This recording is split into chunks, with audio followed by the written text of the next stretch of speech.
Lately, there's been a lot of talk about AI being used on Cash App. Some say it's making things better, others think it's ruining everything. So is AI Cash App actually legit or is it something you should steer clear of? Let's break it down.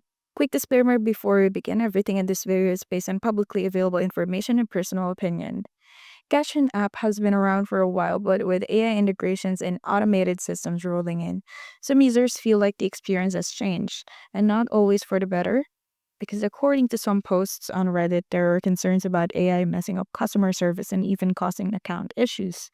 On Trustpilot, Cash App holds a 1.2 star rating from over 1,300 reviews, which is not exactly reassuring. Common complaints include account holds, unresponsive support, and difficulties recovering lost funds. People also mentioned that it's harder to get real human help now, possibly due to the AI systems taking over. The app itself isn't a scam, it's an established service, but the AI updates might be making things more frustrating for users. If you rely on quick, reliable customer support, this could be a red flag. Use it with caution and maybe avoid keeping large amounts of money in the app. Have you had a weird experience with AI on Cash App?